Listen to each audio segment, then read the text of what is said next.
Hey, on today's daily sprint, we're talking about increasing our purpose, passion, and meaning. And how about we also talk about increasing our cash money. So we're getting ready tonight to have our church small group, and tonight's topic is money.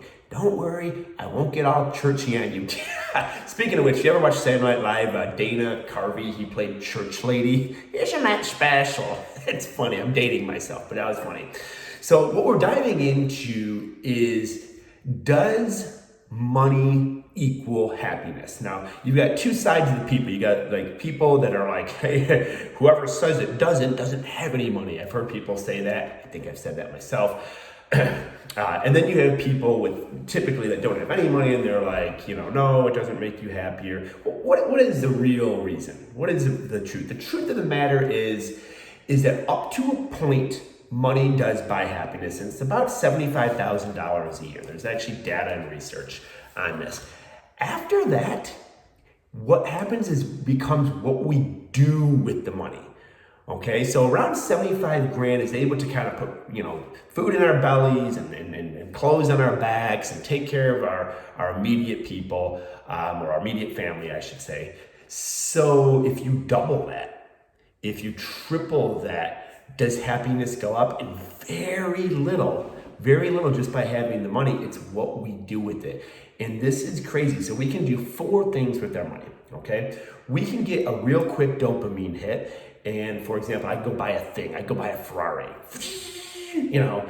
That will I will have about a week's worth of happiness, maybe 5 days. And then it's gonna rain. I'm like, no, it's raining, not on the Ferrari. You know what I'm saying? So that will bring you short-term happiness. Things, rings, watches. No shame. If rings and watches, shoes, purses, all that things, I will own a Ferrari one day. Mark that down. Nothing wrong with that, but it's our expectation. Are they going to give you more happiness or joy? No, the research says not in the long term whatsoever. So then we can use our money to save time.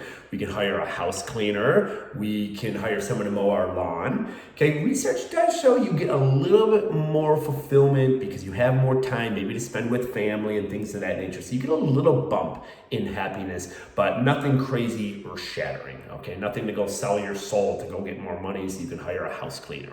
Okay, number 3 is experiences. Research has shown that if you can take yourself on vacation or experience of others, it bumps up a little higher. So if you take like your family on vacation, you're in the mountains and stuff, those are things that can be relived over and over. Like you can't relive buying the Ferrari. You can't relive hiring the house cleaner, although you can kind of be grateful for that time. But experiences you can typically relive. So they have a little higher joy factor. Now, the fourth thing that we can do with our cash money that brings us the most joy, this is absolutely insane, giving it away. And it sounds crazy. You're like, no, you're full of baloney. You're just saying that because you love Jesus and you're probably talking from the Bible. Yes, the Bible does say this because Jesus did make our brain and he understands neuroscience. But that is done, psychological research has been done on this. This is not a Bible thing. This is a human thing.